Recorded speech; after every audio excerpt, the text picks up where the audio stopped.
Commence au moins par une bonne nouvelle aujourd'hui. Il s'agit d'une amende de 100 000 € pour des propos anti-algériens et anti-musulmans. La 26e condamnation donc pour CNews, ce qui en fait la chaîne la plus condamnée et la plus sanctionnée du paysage audiovisuel français.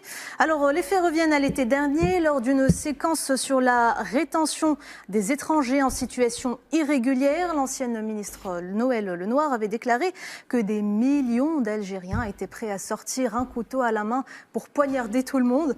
Et ils étaient aussi prêts à foncer dans la foule. On regarde. Je prends l'exemple de l'Algérie. Vous avez des millions d'Algériens qui présentent des risques majeurs, qui peuvent sortir un couteau dans le métro, dans une gare, dans la rue, n'importe où, ou prendre une voiture et rentrer dans une foule. Eh bien non. C'est excessif de les garder 6 ou 7 mois, le temps qu'ils fichent le camp, puisqu'ils n'ont rien à faire chez nous et qu'en plus, ils nous menacent. Oui, des millions. Alors là, on ne parle plus d'individus, on parle d'une menace permanente. Être algérien deviendrait donc une présomption de dangerosité. C'est même plus une nationalité, hein, c'est une catégorie à risque. Et ce qui frappe, c'est pas seulement la violence des propos, c'est leur banalité, c'est cette absence de recul. Et on voit ça tous les jours sur CNews parce que c'est ce genre de propos, ce genre de discours, c'est leur fer de lance. Cette semaine encore sur la même chaîne, Karine Le Marchand. Si vous permettez, ce passage est passé dans le complément d'enquête de France 2. Oui, et France 2 n'a pas été sanctionné par Arcom. Oui, parce qu'ils ont repris. On va pas s'arrêter sur... Oui, mais c'est le même principe. Elle a insulté les Algériens à travers France 2. Faisal est révolté. Oui, Faisal est révolté. Merci Faisal, absolument. Et il faut dire qu'elle était ministre. Cette dame était ministre. C'est fou. C'est grave.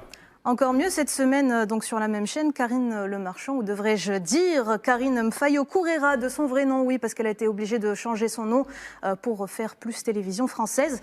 Elle a déclenché une polémique en racontant qu'à son arrivée à Paris, plus jeune, elle avait eu peur en voyant tous ces Noirs, ces Arabes et ces musulmans en sortant du RER, alors que le propos était censé tourner autour de la célébration de l'immigration, du vivre ensemble, et c'était à l'occasion de la sortie de sa nouvelle émission, Les Nouveaux Français 100 ans d'immigration, et ça a pris une toute autre tournure. On regarde. J'ai vu le RER arriver, j'ai vu tous ces Noirs et tous ces musulmans qui sortaient, ces Arabes, en fait, c'est des gens qui avaient des têtes que j'avais pas l'habitude de voir parce qu'à Nancy, j'étais la seule de mon école avec ma sœur à avoir cette tête-là. Et j'ai vu plein de gens sortir, j'ai fait... j'ai pas pu m'empêcher d'avoir un peu peur parce que j'avais pas l'habitude. Et en plus, il trouve ça amusant. Et le plus sidérant dans cette histoire, elle a même déclaré avoir parié 500 € avec son équipe si ses propos feraient le buzz. Donc félicitations Karine. Aujourd'hui, on peut transformer une phrase